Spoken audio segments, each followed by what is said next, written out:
오늘은 창세기 강의 15번째 시간인데요. 제목이 비웃는 자들의 하나님입니다.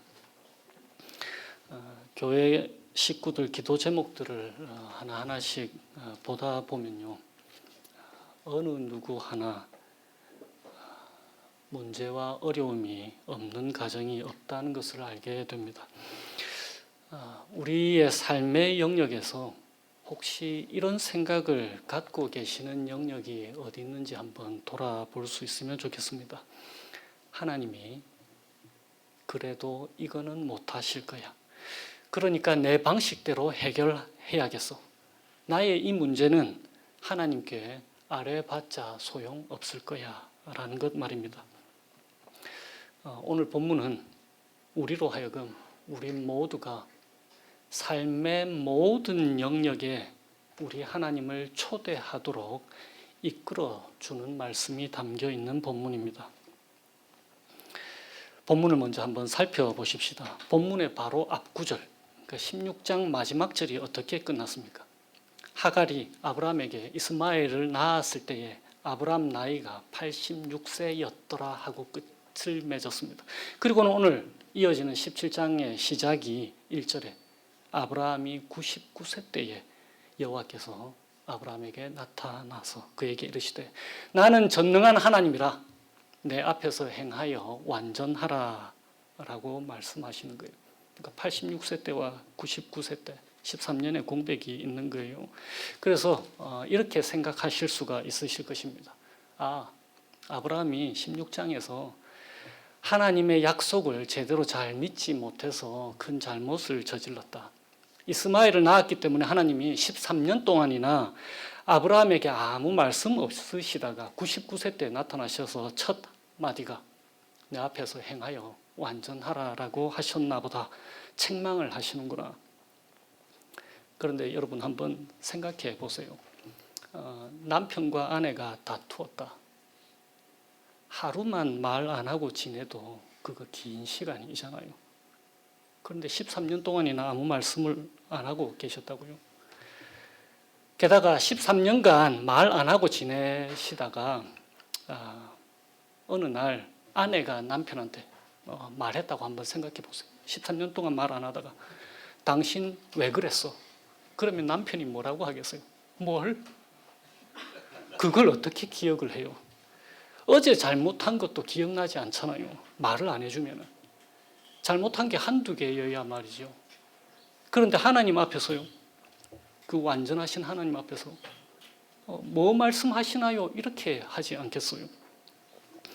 또 이거는 어떻습니까? 잘 그러지 않습니다만은 혹시라도 제가 제 아내에게 오래전 이야기를 들쑤시면 소라가 저한테 뭐라고 하겠어요? 남자가 밴댕이 소갈딱지같이 뭐 하는 짓이고 가슴이 생기다 말았나?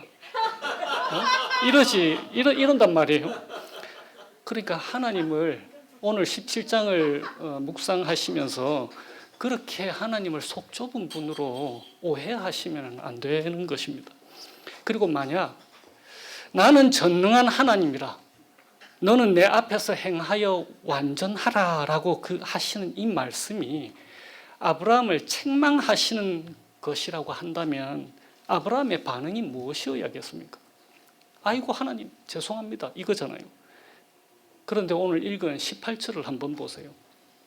아브라함이 죄송한 모습이 전혀 보이지가 않아요. 18절에 뭐라고 하냐면 아이고 하나님 됐습니다. 이스마엘이나 하나님 앞에 살게 해주세요. 이게 무슨 말이냐면은 이스마엘이나 하나님 복 주시는 거 누리고 살게 해주세요. 이런 뜻이란 말이에요. 그러니까 아브라함은 자신이 잘못했다는 생각을 전혀 하고 있지 않는 거예요. 하나님이 1절에 이 말씀을 하신 이후에도 말입니다. 물론 이삭이 태어나고 난 다음에는 했을 수도 있을 거예요. 그러나 지금 현재 본문의 시간, 이 시점에서는 아브라함은 이스마엘이 하나님이 주신 자신의 상속자라고 생각하고 있는 거예요.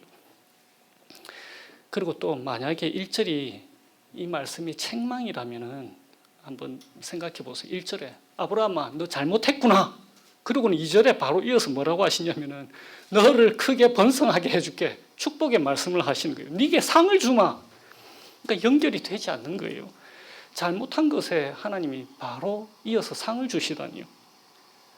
그러니까 이 1절의 말씀, 너는 내 앞에 행하여 완전하라라는 이 말씀은 이미 일어난 15장 그 앞장에 관한 말씀이 아니고, 그러니까 15장에서 언약을 세우고 16장, 그 15장 16장에 관한 말씀이 아니고 오늘 함께 나누는 17장에 관한 말씀으로 이해해야 한다는 것입니다. 다시 말하면 하나님께서 언약에 신실하신 것처럼 15장에서 해주신 것처럼 하나님의 언약 백성으로 아브라함과 그 후손도 17장에서 재확인하시고 계시는 이 언약에 너희도 신실할 것을 당부하는 말씀으로 시작하는 거예요.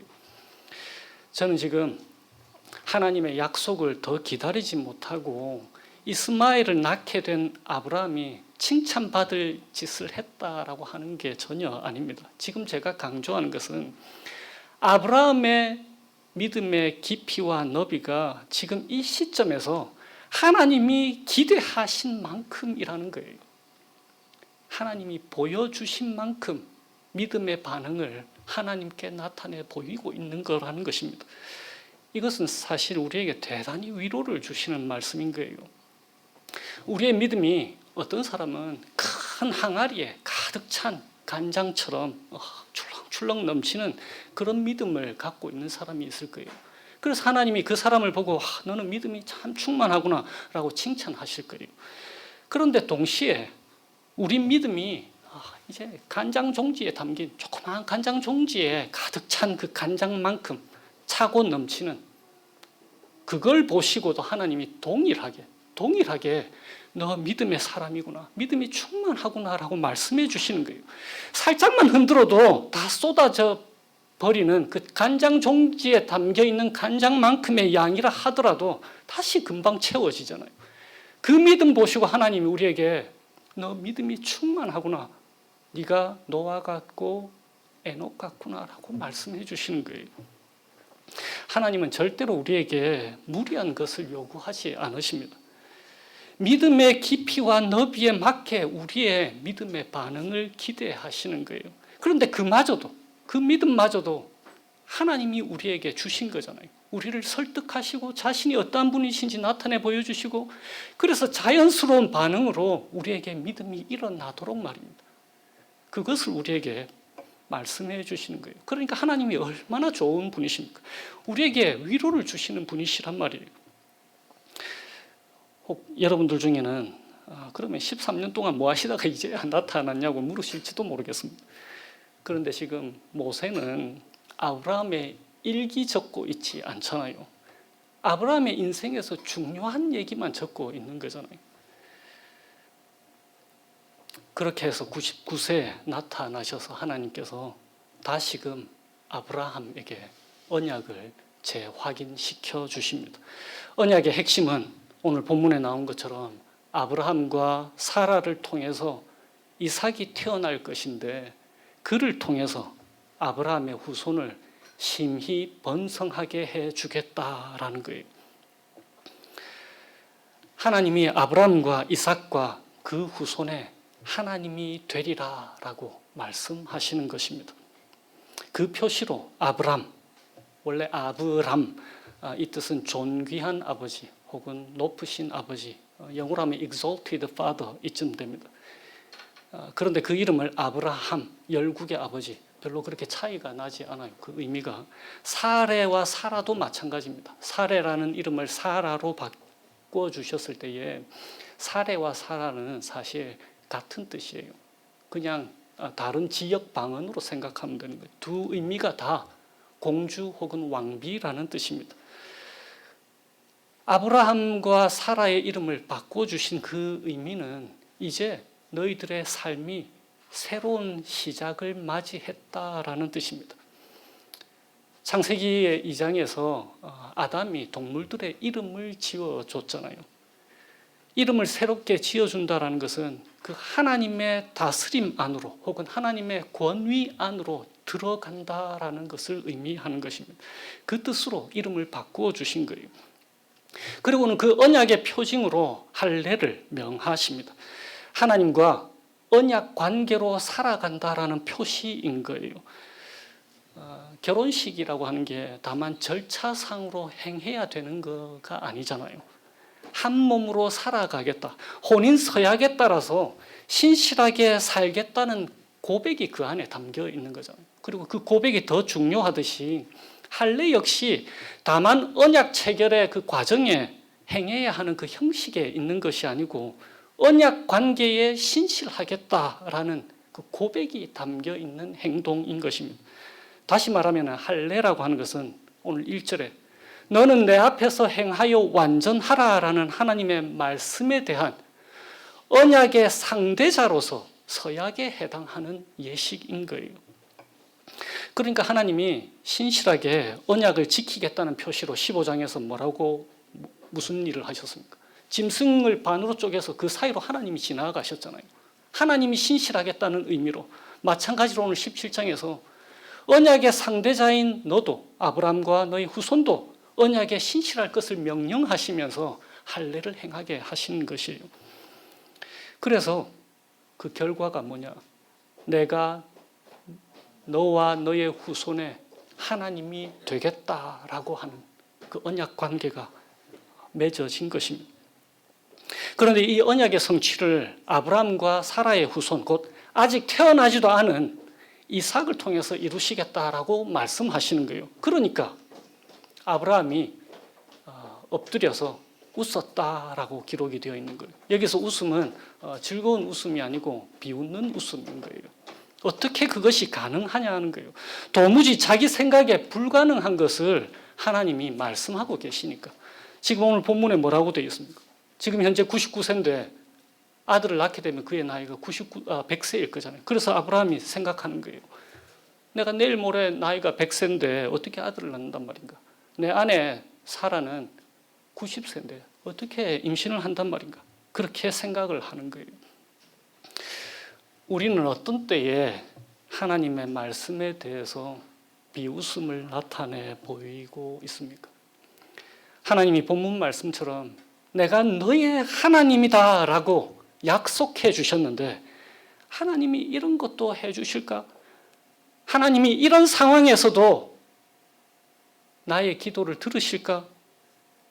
전능하신 분은 맞지만 정작 나한테도 전능하신 분이신가 하는 생각을 갖고 계시지 않으십니까? 이 부분만큼은 하나님도 어쩌지 못하실 거예요. 절대 안 될 거야. 나의 깨어진 관계 하나님도 어쩔 수 없을걸. 그리고 깨어진 관계 회복하고 싶은 마음도 사실 내게는 없어. 그럴 마음이 있어도 그렇게 될 가능성이 전혀 없다라고 생각하고 계시지 않으십니까? 우리가 이번 하나님 알아가기 모임을 할 때에 사도행전 3장을 나누게 될 건데요. 거기에는 나면서부터 못 걷게 된 사람의 이야기가 나옵니다. 베드로와 요한을 그 나면서 못 걷게 된 사람이 보면서 어떻게 했다라고 기록되어 있냐면은 그가 그들에게서 그러니까 베드로와 요한에게서 무엇을 얻을까 하여 바라보거늘 구걸하고 있는 거예요. 자신이 다시 일어서게 될 수 있다는 생각을 전혀 하고 있지 않은 거예요. 혹시 우리 역시 그렇게 지내고 있지 않습니까? 하나님의 회복을 소망조차 하지 않는 것 말입니다. 그냥 이대로 망가진 채로 살면 되지 뭐. 깨어진 관계 그대로 그냥 지내면 되지 뭐. 아니요. 하나님은 우리의 삶 구석구석에 세세하게 관심을 갖고 계시는 분이십니다. 서로 사랑하는 사이는 상대의 사소한 것까지 알고 싶어 하잖아요. 우리는 우리의 자녀들이 어떻게 살고 있는지, 무슨 염려는 없는지, 어디 아픈 데는 없는지 늘 관심을 가지면서 살잖아요. 하나님이 우리를 향해서 그런 분이신 것입니다. 나 같은 사람의 말도 하나님이 들어주실까? 뭔가 하나님을 기쁘시게 해드린 게 있어야 나한테 관심을 가져주실 것 같은데 평소에 하나님하고 아무런 상관없이 살다가 내가 좀 힘들다고 하나님한테 내 소원 말씀드리기가 좀 죄송스럽다 이런 생각이 들 수 있잖아요. 아브라함도 아마 그렇게 살고 있었을 거예요. 이스마엘을 낳고 13년이나 지났습니다. 이스마엘이 하나님이 약속하신 아들이라고 생각하고 있는 거예요. 하나님이 어찌할 수 없을 거다라고 말이에요. 하나님이 생식 능력이 없는 나와 사라에게서 아들을 낳아주실 수 있으실까? 그런 가능성을 생각하지 못하고 있는 거예요. 다시 1절을 보도록 하십시다. 책망이라고 오해할 수 있는 이 1절 말씀. 전능한 하나님이라. 나는 전능한 하나님이라. 잘못을 지적하는 말씀이 아니라 아브라함의 믿음이 깊어지게 하는 말씀인 거예요. 이 단어는 단지 능력이 무한하다라는 의미가 아닙니다. 오히려 이 단어는 하나님이 자기 백성들과 맺으신 약속을 얼마나 신실하게 지키시는가, 그 능력을 얘기하는 거예요. 그러니까 누구를 위한 전능을 말하는 것입니까? 그냥 하나님이 힘 있는 분이신가요? 그렇지 않은 거예요.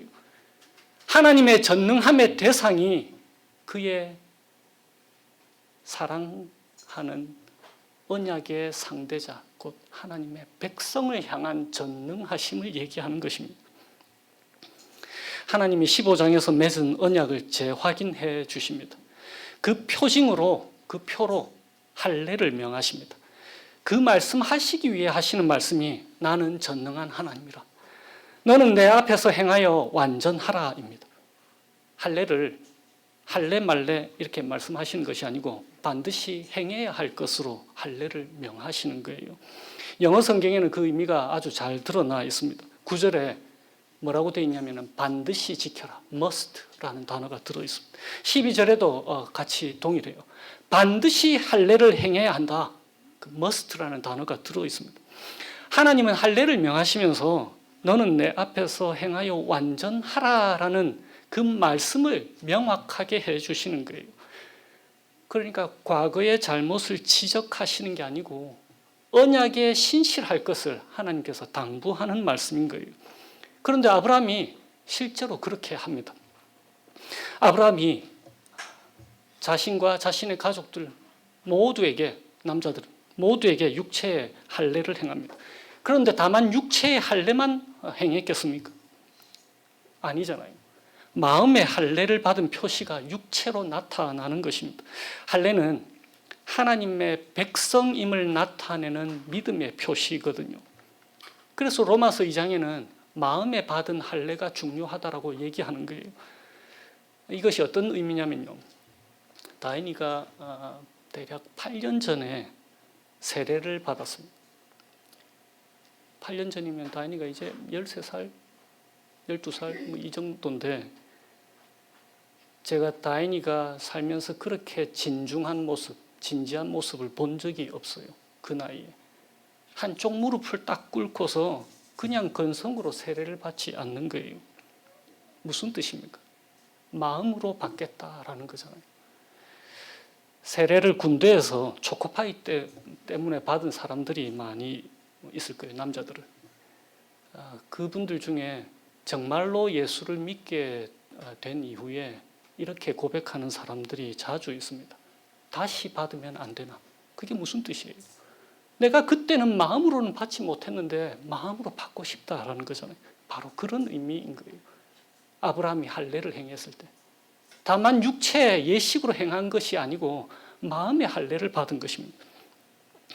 비록 하나님을 비웃은 아브라함이지만 하나님은 반드시 아들을 주시겠다고 약속하시면서 다시금 격려하고 용기 주고 믿음을 아브라함에게 주고 계시는 거예요. 그런데 아브라함에게 믿음의 모습이 할례를 행하기 전에도 사실 나타납니다. 여러분들이 캐치를 하셨는지 모르겠는데 17절을 한번 보세요. 아브라함이 엎드려 웃습니다. 그런데 자기 아내를 뭐라고 지칭하고 있습니까? 지금까지의 이름인 사레라고 하지 않아요. 하나님이 약속을 담아 새로 지어주신 이름 사라라고 명하는 거예요. 하나님의 약속을 기억하게 하는 말이잖아요. 그 단어가 사라. 다시금 아브라함이 하나님이 보여주시는 만큼의 믿음의 분량을 나타내 보이는 것입니다. 그래서 로마서 4장에 아브라함의 이 시점의 이야기를 하면서 사도 바울이 로마서 4장에 이렇게 적는 거예요. 아브라함이 바랄 수 없는 중에 바라고 믿었으니 이는 네 후손이 이 같으리라 하신 말씀대로 많은 민족의 조상이 되게 하려 하시니라. 믿었다라고 기록하고 있는 거예요. 사라라고 부르면서 믿음을 보이는 아브라함, 그런데 동시에 하나님을 비웃는 아브라함인 거예요. 그런데 그 모습이 바로 우리의 모습입니다. 우리 역시 믿음의 모습을 보이다가도 동시에 하나님이 이런 것도 하시겠나라는 믿음 없음을 나타내 보이잖아요. 우리가 그런 사람들이잖아요. 우리 역시 기도하는 이유가 무엇입니까? 하나님을 믿기 때문이잖아요. 그러나 동시에 하나님이 이런 것도 하시겠나라고 의심하는 사람들이 바로 우리들이잖아요. 하나님을 향한 우리의 이 비웃음은 사실 그 반대가 되어야 마땅합니다. 오히려 하나님이 우리를 비웃으셔야 하잖아요. 그런데 어떻게 그 반대가 되었습니까? 바로 예수님이 십자가에서 우리 대신 침뱉음을 당하고 조롱당하고 비웃음을 당하셨습니다. 그분이 바로 비웃는 자들의 하나님이신 거예요. 대신 예수님을 통해서 우리들의 비웃음을 참다운 웃음으로 바꿔주신 하나님이신 거예요. 바로 이삭을 주심으로. 이삭의 뜻이 웃음 혹은 그가 웃으시다라는 거거든요. 이 17장의 일이 있은 후에 이삭이 정말로 태어났을 때에 아브라함이 얼마나 더 하나님을 사랑하게 되었을까요? 우리 하나님과 같은 분 없네 라고 감격해 하지 않았겠습니까? 정말로 말씀하신 것처럼 1절에 말씀하신 것처럼 아브라함이 고백했을 거예요. 참으로 우리 하나님이 전능하신 하나님이구나. 그 전능하신 하나님이 오늘 본문의 약속대로 나와 나의 후손의 하나님이 되시는구나 라고 감격해 하지 않았겠습니까? 아브라함의 믿음이 다시금 깊어지고 넓어진 사건이 바로 오늘 17장인 거예요. 출애굽 중에 모세로부터 이 이야기를 듣게 된 이스라엘 백성들은 어떻습니까? 그들이 줄곧 비웃던 하나님이잖아요. 광야 생활을 하면서 줄곧 하나님께 이렇게 불평했잖아요. 하나님이 무슨 수로 이 많은 사람들에게 먹을 것을 주고 마실 물을 공급해 주실 수 있으시겠냐라고 말이에요. 그런데 그런 그들에게도 하나님이 신실하시고 은혜로우신 분이셨습니다. 오늘 사는 우리에게도 마찬가지예요. 우리의 믿음 있음과 믿음 없음, 그 두 개가 동시에 보여지는 삶의 모든 영역에서 그럼에도 불구하고 하나님이 우리에게 신실하시고 은혜로우시다는 사실 말입니다. 예레미야 33장에 오늘 이 본문의 말씀은 이 말씀을 기억하게 하는 거예요. 예레미야 33장에 이렇게 되어 있습니다. 이를 행하시는 여호와, 그것을 만들며 성취하시는 여호와, 그의 이름을 여호와라 하는 이가 이와 같이 이르시도다. 너는 내게 부르짖으라. 내가 내게 응답하겠고 네가 알지 못하는 크고 비밀한 일을 내게 보이리라 라고 말씀하신 것 말입니다. 그 전능하신 하나님이 영원히 우리의 아버지가 되시겠다라고 약속하신 거예요. 그뿐인가요? 우리 역시 하나님이 우리와 세우신 그 영원한 새 언약에 신실할 수 있도록 예수 그리스도를 통해서 우리에게 마음의 할례를 받게 해 주셨습니다. 우리는 이제 새로운 사람들이 된 거예요.